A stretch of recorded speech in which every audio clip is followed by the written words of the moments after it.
আসসালামু আলাইকুম বন্ধুরা, সবাই কেমন আছেন? আন্তর্জাতিক সংবাদে আপনাদের সবাইকে স্বাগতম। শুরুতেই সংবাদ শিরোনাম। ভলোদিমির জেলেনস্কির নিজের শহরে ক্ষেপণাস্ত্র হামলা, নিহত 9 জন। ইউক্রেনের কিয়েভে ক্ষেপণাস্ত্র ড্রোন হামলা চালিয়েছে রাশিয়া। অ্যান্টনি ব্লিংকেন গাজায় যুদ্ধবিরতি নিয়ে মিথ্যা তথ্য দিচ্ছেন, এমনটা দাবি হামাসের শীর্ষ কর্মকর্তা। শুনছিলেন সংবাদ শিরোনাম, এবার শুনবেন বিস্তারিত। তার আগে আপনারা এই চ্যানেলটিকে সাবস্ক্রাইব করে সুন্দর একটি কমেন্ট করে ভিডিওটি একটি লাইক করে দিন। ভলোদিমির জেলেনস্কির নিজস্ব শহরে রাশিয়ার ক্ষেপণাস্ত্র হামলা, এতে অন্তত নিহত হয়েছেন 9 জন। এই হামলার ঘটনায় আহত হয়েছেন 29 জন। স্থানীয় কর্মকর্তা একথা বলেছেন।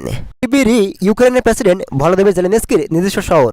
দেশটির প্রসিকিউটর জেনারেল কার্যালয় বলছে, গতকাল বুধবার শহরটির একটি আবাসিক ভবনে ক্ষেপণাস্ত্র আঘাত হানলে হতাহতের এই ঘটনা ঘটে।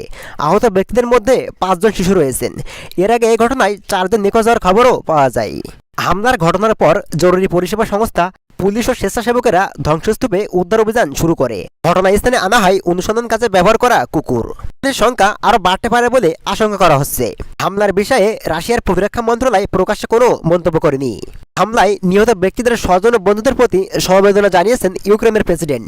ভলোদিমির জেলেনস্কি বলেন, প্রতিদিন প্রতি ঘন্টায় রাশিয়ার সন্ত্রাসী কর্মকাণ্ড প্রমাণ করে অংশীদারকে সঙ্গে নিয়ে ইউক্রেনকে অবশ্যই তার আকাশ প্রতিরক্ষা ব্যবস্থাকে শক্তিশালী করতে হবে।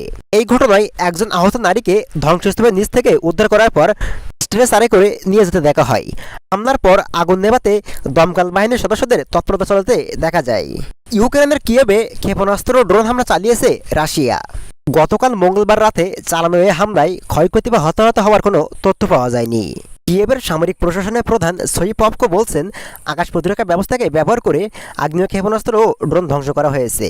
হামলায় ড্রোনের পাশাপাশি ক্রুজ ব্যালিস্টিক ক্ষেপণাস্ত্র ব্যবহার করেছে রাশিয়া। রয়টার্স বলছে, কিয়েভে কয়েকটি বিস্ফোরকের শব্দ শোনা গেছে। আকাশ প্রতিরক্ষা ব্যবস্থা কাজ করার সময় যেমন শব্দ হয় তেমন শব্দ শোনা গেছে। তবে রাজধানী কিয়েভের চারপাশে ঘিরে থাকা অঞ্চলের কোনো ক্ষয়ক্ষতি হয়েছে কিনা তা তাৎক্ষণিকভাবে জানা যায়নি। হামলার জেরে ইউক্রেন জুড়ে কয়েক ঘন্টা ধরে সতর্কতা বার্তা বাজানো হয়। গত রাত 12টার পরপরই এ সংকেত বাজানো শুরু হয়। পোল্যান্ড সীমান্তবর্তী অঞ্চলগুলোতে বাজানো হয় এ সতর্কতা সংকেত। পোল্যান্ডের সশস্ত্র বাহিনীর অপারেশনাল কমান্ড জানিয়েছেন, পূর্ব সতর্কতার অংশ হিসাবে পোল্যান্ড ও মিত্র দেশের যুদ্ধ বিমানগুলোকে সক্রিয় করা হয়েছিল। ইউক্রেনের পশ্চিমাঞ্চলে রাশিয়া যখন বিমান হামলা চালায় তখন তারা প্রায়ই এমন প্রস্তুতি নিয়ে থাকে। অ্যান্টনি ব্লিংকেন গাজায় যুদ্ধবিরতির জন্য মিথ্যা তথ্য দিচ্ছেন, এমনটা দাবি করেছেন হামাসের শীর্ষ কর্মকর্তা।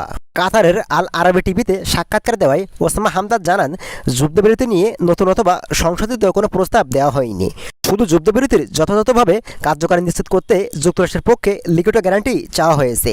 তিনি আরও জানান, মধ্য এশিয়াতে থাকা মিশর ও কাতারের মাধ্যমে গত 5 মে যুদ্ধবিরতির প্রস্তাব দিয়েছিল হামাস। তার অভিযোগ, গাজা যুদ্ধে সমাধান নাই, সমস্যা সৃষ্টি করেছে ব্লিংকেন। আগে কাতারের দোহায় সংবাদ সম্মেলনে ব্লিংকেন জানান, হামাসের উত্থাপিত দাবির মধ্যে অনেকগুলো অকার্যকর। 2 সপ্তাহ অপেক্ষা করার পর এমন কিছু প্রস্তাব দেওয়া হয়েছে যা অনেকগুলো আগেই আমলে নিয়ে বাস্তবে করা হয়েছে। এই হামাসের চাহিদা মেনে যুদ্ধবিরতির কার্যকর করা সম্ভব হবে না। গত সোমবার যুক্তরাষ্ট্রের তৈরি করা গাজা যুদ্ধের প্রস্তাব নিয়ে চীনাবাদাই পাশ করে জাতিসংঘের নিরাপত্তা পরিষদ। যুদ্ধবিরতির চেষ্টার মধ্যে টানা 8 মাসের বেশি সময় ধরে গাজায় বর্বর হামলা অব্যাহত রেখেছে দখলদার ইসরায়েল বাহিনী। এই পর্যন্ত হত্যা করা হয়েছে প্রায় 37,200-র বেশি ফিলিস্তিনিকে।